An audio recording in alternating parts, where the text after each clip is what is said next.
வணக்கம் அன்பு நண்பர்களே. நான் தமிழ்நாடு தேர்தல் மட்டும் கணிச்சிட்டு விட்டலான் இருந்தேன். நிறைய பேர் பாண்டிச்சேரி கேட்டீங்க.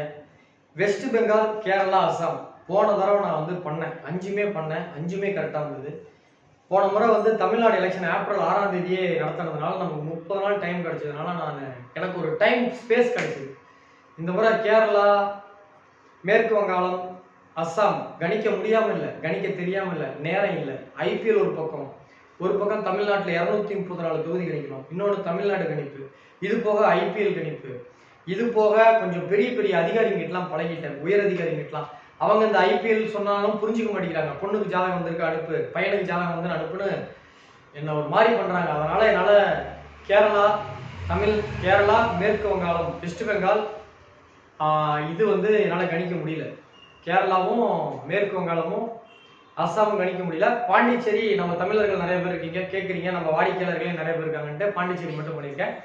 இந்த வீடியோவில் நம்ம என்ன பார்க்க போகிறோம் என்றால், பாண்டிச்சேரி சட்டப்பேரவை தேர்தலில் யார் வெற்றி பெறுவதற்கான வாய்ப்பு இருக்குன்னு ஜோசிய ரீதியாக பார்க்க போகிறோம். ரைட்.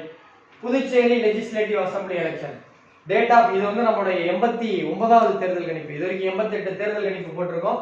அதில் இது வரைக்கும் 5 தொகுதிகள் தப்பு, 83 வெற்றி பெற்றிருக்கோம். ஸோ 90% மேலே வின்னிங் ரெக்கார்டு வச்சிருக்கோம். So Puducherry legislative assembly election 2026. Date of nomination 16 March 2026. Polling 9 April 2026. Counting votes வருகின்ற திங்கட்கிழமை. போன முறை 30 தொகுதி தனித்தனியாக நான் போட்டேன், அதில் 27 கரெக்ட். இந்த முறையும் நான் பண்ணலான்னு ஆசைப்பட்டேன். ஆனால் போன முறை வீடியோ வெறும் 56,000 பேர் தான் பார்த்தாங்க. அவங்க 56,000 பேர் பார்த்ததுல ஒரு 20,000 பேர் பாண்டிச்சேரிக்காங்கன்னா, அந்த 20,000 பேர் ஃபேஸ்புக், வாட்ஸ்அப்பில் ஷேர் பண்ணியிருந்தா ஒரு 2-3 லட்சம் பேர் பார்த்துருப்பாங்க. இந்த வருஷம் நான் கண்டிப்பாக 30 தொகுதி தமிழ்நாட்டில் பண்ணுற மாதிரி தனியாக பண்ணியிருப்பேன். போன தடவை 30 பண்ணி 23, 24 கரெக்ட். இந்த முறை பண்ணியிருந்தா இன்னும் கொஞ்சம் அக்யூரேட் வந்திருக்கும். பட் நீங்கள் யாரும் ஷேர் பண்ணல, அதனால் நான் வெறும் ஸ்டேட் எலெக்ஷன் மட்டும் நான் பண்ணிடுறேன். ஸோ இந்த கூட்டணியில் இந்த எலெக்ஷனில் பார்த்தீங்கன்னா 2026 பாண்டிச்சேரி எலெக்ஷன் பொறுத்த வரைக்கும் ஆல் இண்டியா என்ஆர் காங்கிரஸ், என் ரங்கசாமி காங்கிரஸ் மற்றும் அதன் கூட்டணிகள், இந்தியன் நேஷனல் காங்கிரஸ் அவருடைய வைத்தியலிங்கம் சார்பில் அவங்க இதுல என்னென்ன கட்சி அலையன்ஸ்ல இருக்கு அப்படின்னா, அண்ணா திராவிட ஆல் இண்டியா என் ரங்கசாமி காங்கிரஸ் சார்பாக அவர் 16 சீட்ல நிற்கிறாரு. அதே மாதிரி அவருடைய என்டிஏ கூட்டணி பாரதிய ஜனதா கட்சி திரு விபி ராமலிங்கம் அவருடைய தலைமையில 10 தொகுதி நிக்குது. ஆல் இந்தியா அண்ணா திராவிட முன்னேற்ற கழகம் எடப்பாடி அண்ணனுடைய கட்சி சார்பாக 2 பேர், அங்க தலைவர் அந்தூர் தலைவர் ஏ அன்பழகன் சொல்லிட்டு அவங்க 2 நிக்கிறாங்க. லட்சிய ஜனநாயக கட்சியின் சார்பாக ஜோஸ் சார்லஸ் மார்டின், அவர் அண்ணா எங்க வீட்டுக்கு வந்ததெல்லாம் ரொம்ப சந்தோஷம். ஸோ அவர் 2 கட்சியில நிற்கிறார்.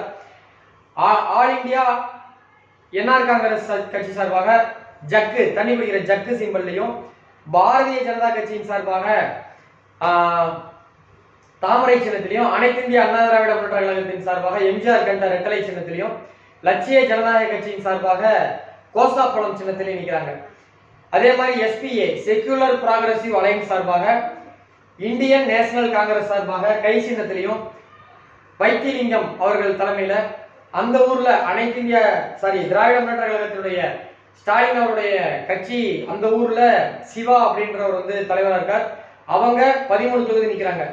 இந்தியன் நேஷனல் காங்கிரஸ் 21 தொகுதியும், திராவிட முன்னேற்ற கழகம் 13 தொகுதியும், விடுதலை சிறுத்தைகள் சார்பாக அங்க பானச்சினல்ல அங்க தண்ணி ஜக்கு சார்பத்துல தேவா பொடியன் அவருடைய சார்பாக 4 பேர் நிற்கிறாங்க.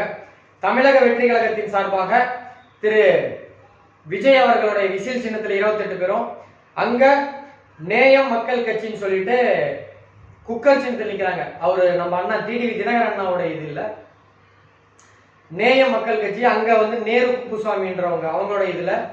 அதுக்கப்புறம் நாம் தமிழர் கட்சி 28 தொகுதிகளில் நிக்கிறாங்க. அங்க கம்யூனிஸ்ட் கட்சியோட கூட்டு எஸ் ராமச்சந்திரன் அவர்களுடைய 4 தொகுதியிலையும், கம்யூனிஸ்ட் பார்ட்டி ஆஃப் இந்தியா அப்படின்றதுல நாம் தமிழர் கட்சி 28 தொகுதியில தனியா நிக்கிறாங்க. கம்யூனிஸ்டுக்காரங்க 4 பேர் நிக்கிறாங்க. கம்யூனிஸ்ட் ஐ 2 பேர் நிக்கிறாங்க. மற்றும் சில இண்டிபெண்டன்டா நிக்கிறாங்க. அங்க பாத்தீங்கன்னா SNMMK AIPTMMK அலையன்ஸ்ல செங்கோல் நீதி மக்கள் முன்னேற்ற கழகம் சத்தியமூர்த்தி ஐயா கட்சியில 10 பேர் நிக்கிறாங்க அலையன்ஸ்ல.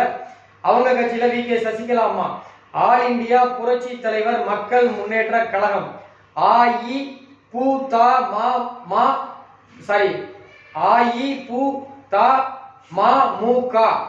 ஆல் இந்தியா புரட்சி தலைவர் மக்கள் முன்னேற்ற கழகம் சார்பாக அம்மா வி.கே. சசிகலா அம்மாவுடைய சார்பாக 4 பேர் நிற்கிறாங்க.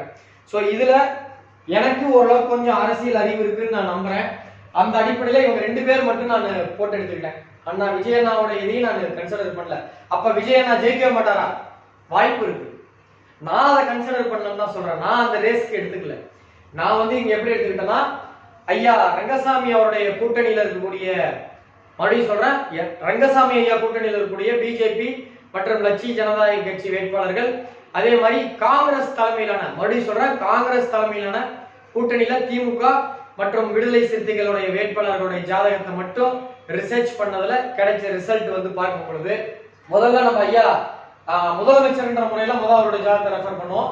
ஐயா ரங்கசாமி அவருடைய ஜாதகத்தை நம்ம பார்க்கும் பொழுது, ஐயா இது வந்து டேட் ஆஃப் பர்த் டைம் கரெக்டா டைம் மட்டும் கொஞ்சம் மாத்தி கொடுத்துருக்கேன். ஏன் அப்படின்னா வேற ஒரு ஜோதிடர் இதை கரெக்டா தெரிஞ்சுக்கிட்டு 2031 எலெக்ஷன்ல சரியா சொல்லிடக்கூடாது என்கின்ற உயர்ந்த நோக்கத்தில் நல்லெண்ண அடிப்படையில் என்னுடைய சுயநலத்தின் காரணமாக டைம் மட்டும் தப்பா போட்டிருக்கேன். ஏன்னா நம்மளை யாரும் ஒருத்தவங்க ஃபாலோ பண்ணிடக்கூடாதுன்றதுனால.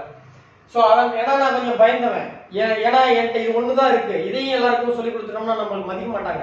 அதனால கொஞ்சம் டைம் தான் மாத்திருக்கேன். ஸோ ஐயா ரங்கசாமி அவருடைய டேட் ஆஃப் பர்த் பார்க்கும் பொழுது 4 ஆகஸ்ட் 1950 இரவு 8 மணிக்கு பாண்டிச்சேரியில் பிறந்திருக்கார். ஸோ அவருடைய லக்கணம் கும்ப லக்கணம், லக்கணாதிபதி லக்கணத்துக்கு 7 திக்பலம், லக்கணாதிபதி லக்கணத்துக்கு 7 திக்பலம் என்பது ஒரு மிகப்பெரிய சிறப்பு. லக்கணத்தில் குரு பகவான் திக்பலம், லக்கணத்துக்கு 2 கூடிய குரு பகவான் லக்கணத்தில் இருப்பது இவருக்கு செல்வாக்கு, எங்கு சென்றாலும் அவங்க குறைந்த காலத்திலே செல்வாக்கு கிடைத்திரும். அதனாலதான் தனியா கட்சி தொடங்கி உடனே ஜெயிக்க முடிஞ்சது. லக்கணத்துக்கு 3ஆம் இடத்தில் சந்திரன், 4ஆம் இடத்தில் மாந்தி, 5ஆம் இடத்தில் சுக்கிரன், லக்கணத்துக்கு 7 கூடியவர், லக்கணத்துக்கு 6. இதன் காரணமாக தான் ஐயாவுக்கு திருமண வாழ்க்கை என்பதில் பெரிய மகிழ்ச்சி இல்லை. இவர் முதலமைச்சரா இருந்தால் கூட திருமண வாழ்க்கை சரியா அமையலையே அப்படின்றது ஒரு குறைதான, ஜாதக ரீதியா சொல்றேன். அது அவர் அதை ஏத்துக்கிட்டார், அந்த வாழ்க்கையை காமராஜர் மாதிரி வாழ்ந்துட்டார். பட் ஜாதகத்துல திருமண வாழ்க்கை சரியில்லைன்றதையும் நாங்க சொல்லுவோம்ல, அதுதான் காரணம். லக்கணத்துக்கு 7ஆம் இடத்தில் 8ஆம் அதிபதி வந்ததும் ஒரு காரணம். 8 கூடியவர் 7க்கு வரலாம், ஆனால் லக்கணாதிபதியுடன் வரக்கூடாது, 12ஆம் அதிபதியும் வரக்கூடாது. எப்பயுமே 8, 12 லக்கணத்துக்கு 7ல சேர்ந்தா திருமண வாழ்க்கை கசந்துரும். சோ அதன் காரணமாக இது லக்கணத்துக்கு 8ல கேது, லக்கணத்துக்கு 9ஆம் இடத்துல செவ்வாய். இவரோட ஜாதகத்துல பலமான கிரகங்கள் பாத்தீங்கன்னா குரு பகவான் பலம், லக்கணத்துக்கு 7ல சனி பகவான் பலம், லக்கணத்துக்கு 7ல புதனுமே பலம். இந்த ஜாதகத்துல பஞ்சமகா புருஷ யோகம் பாருங்க. குரு புதனை பார்க்கிறார், இது ஒரு யோகம். குரு சனியை பார்க்கிறார், இது ஒரு யோகம். புதன் குருவை பார்க்கிறார், அது ஒரு யோகம்.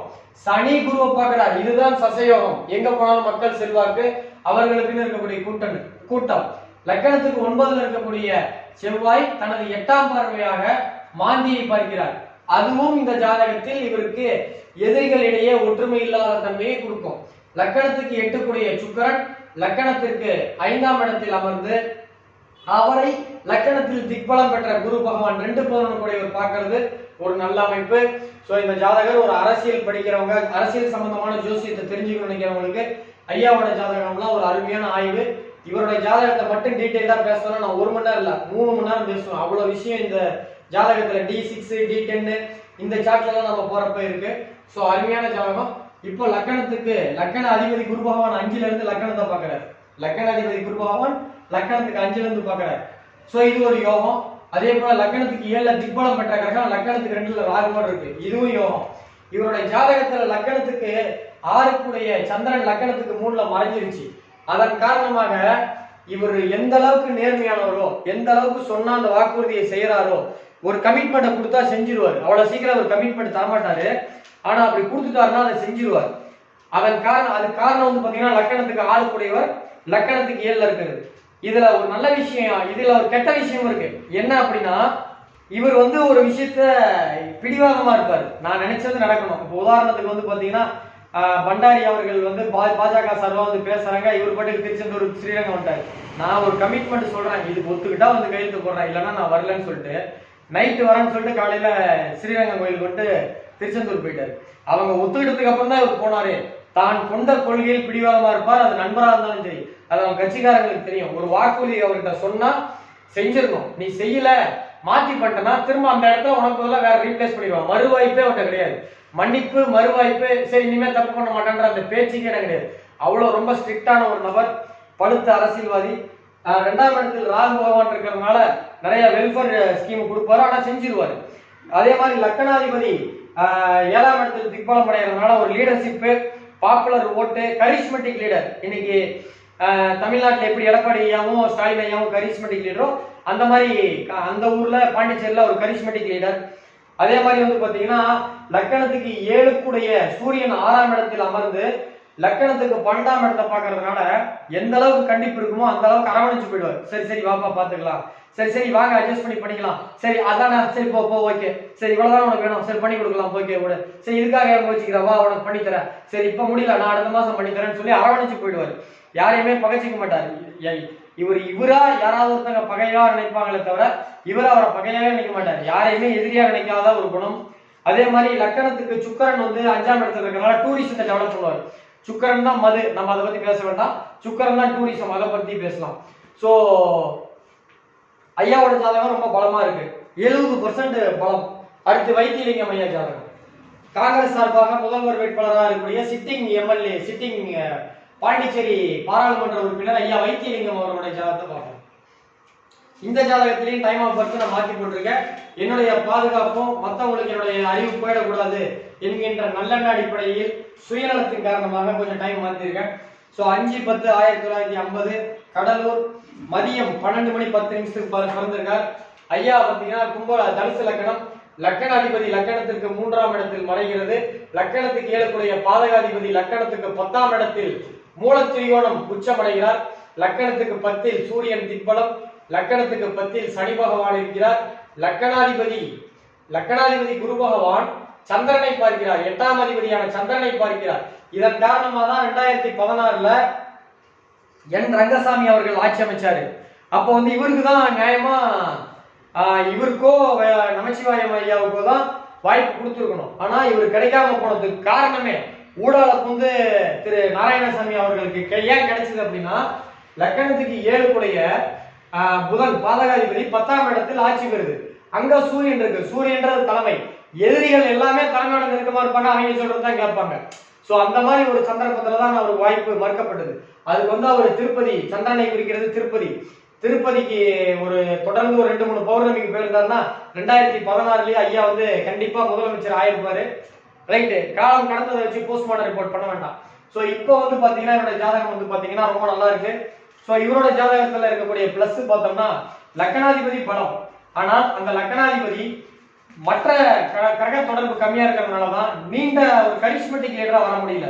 அது வர முடியும், சில கோயிலுக்கு தொடர்ந்து போனால் வர முடியும். சோ இந்த ஜாதகத்துல செவ்வாய் பலமா இருக்கு. லக்கணத்துக்கு 5க்குடையவர் லக்கணத்துக்கு 12ல் ஆட்சி பெற்று 4ஆம் பார்வையாக லக்கணாதிபதி பார்க்கிறார். மறுபடியும் சொல்றேன் கேளுங்க. லக்கணத்துக்கு 5க்குடைய செவ்வாய், லக்கணத்துக்கு 12ஆம் அதிபதி செவ்வாய் சொந்த வீட்டில் ஆட்சி பெற்று 4ஆம் அதிபதியான குருவை பார்க்கிறதுனால போன தடவை பாராளுமன்ற தேர்தலில் ஜெயிச்சார், லோக்சபா எம்பி. அதே மாதிரி புதன் பலமா இருக்கு. நான் ஏற்கனவே சொன்ன லக்கணத்துக்கு 10ல புதன் திக்பலத்தில் இருக்கிறதுனால இவர் வந்து பாத்தீங்கன்னா ஸ்பீக்கரா இருந்தார். இதுக்கு முன்னாடி காங்கிரஸ் என்ஆர் காங்கிரஸ் தலைமையில் இருக்கும் பொழுது இவர் வந்து சபாநாயகரா இருந்தார். இவங்க தாத்தா வந்து பாத்தீங்கன்னா தாத்தாவை குறிக்கின்ற கிரகம் ராகு. ராகு பகவான் லக்கணத்தில் 4ல இருக்கு. அந்த ராகு பகவானை யார் பாக்குறா? சூரியன் பாக்குது, புதன் பாக்குது, சுக்கரன் பாக்குது, சனி பாக்குது. ரெண்டாவது ராகுனுடைய சுபத்துவம் காரணமாக அவருடைய தாத்தா வந்து பாத்தீங்கன்னா சுதந்திர போராட்ட தியாகி, அவங்க அப்பா மேயர். சோ 1980 முதல் ஜனதா கட்சியில முதல் மட்டும்தான் தோல்வி. நான் சொன்ன ஆரம்பத்திலே முதல்ல இவருக்கு எப்பயும் வெற்றி கிடைக்காதுன்னு. 1980ல ஜனதா கட்சியில தோத்தார். அதுக்கப்புறம் அவர் தொடர்ந்து ஜெயிச்சுட்டு தான் இருக்கார். சோ இந்த டைம்ல அவருடைய ஜாதகம் பலமா இருக்கா, ஜெயிக்கிறதுக்கான வாய்ப்பு இருக்கா அப்படின்னு பார்க்கும் பொழுது இதுல சில சிவக்கொழுந்து அவருடைய ஜாதகத்தையும் சுவாமிநாதன் அவர் ஜாதகத்தையும் நமச்சிவாயம் ஐயா ஜாதகத்தையும் ரெஃபர் பண்ணேன். பட் அதெல்லாம் பேசின வீடியோ லென்த்தா போயிடும். ஸோ வீடியோ கிறிஸ்பா இருக்கணுன்றதுனால ஸோ வைத்தியலிங்கம் ஐயாவோட ஜாதகத்தை பார்க்கும் பொழுது பேக் வைப்போம். அண்ணா புனர்பூச நட்சத்திரம். இவரோட ஜாதகத்துல என்னுடைய பலம் கோச்சாரத்துல சனி ராகு மேல இருக்கிறது ஒரு பலம். அதன் காரணமாக டஃப் ஃபைட் கொடுப்பார். ஆனா அதே ராகு தான் கடைசி நிமிஷத்துல ஒரு கிளாரிட்டி முடிவெடுக்க முடியாம ஒரே தொகுதியில திமுக நிக்குது, அதிமுக நிக்குது, விடுதலை சிறுத்தைகள் நிக்குது. ஒரே தொகுதியில திமுக நிக்குது, காங்கிரஸ் நிக்குது. இந்த குளறுபடி காரணமே ஒரு டைம் ராகு வந்து என்ன பண்ணா ராகு வந்து உங்களுக்கு டைமே கொடுக்காது. பாம்பு வந்து பாத்தீங்கன்னா நீங்க மெதிச்சீங்கன்னு நீங்க மெதிச்ச 2 செகண்ட் அது கொத்திடும், டைம் கொடுக்காது. அந்த மாதிரி ராகு மேல சனி போகணும்னா இவருக்கு நிதானமா ஒரு கிளாரிட்டியா இந்த குழப்பம் இல்லாம போட்டிருந்தாருன்னா இன்னும் ஒரு நிறைய தொகுதிகள் ஜெயிச்சிருக்கலாம். சோ இவருடைய பலம் 70% பலமா இருக்கு. ஐயா ரங்கசாமி அவருடைய ஜாதகம் 80% பலமா இருக்கு. கோச்சாரத்துல ஐயாவுடைய ரங்கசாமி ஐயாவோட ஜாதகம் 70% பலமா இருக்கு.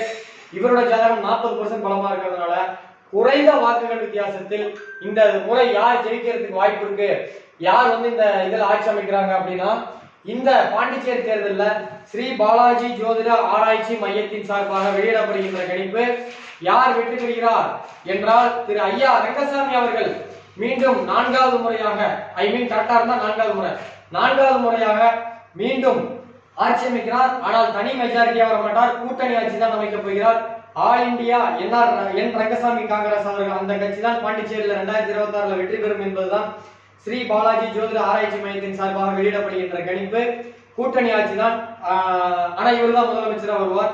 அதே மாதிரி மொத்தம் சீட்டு 30, அதுக்கு மெஜாரிட்டிக்கு தேவை 12. இதுல ஆல் இந்தியா என்ஆர் காங்கிரஸ் 17 முதல் 20 தொகுதிகள் வரை ஜெயிக்கிறதுக்கு வாய்ப்பு இருக்கு. இந்தியன் நேஷனல் காங்கிரஸ் கூட்டணியில் இருக்கக்கூடிய திராவிட முன்னேற்ற கழகம், விடுதலை சிறுத்தைகளோட சேர்த்து 8 ல இருந்து 11 தொகுதிகள் ஜெயிக்க வாய்ப்பு இருக்கு.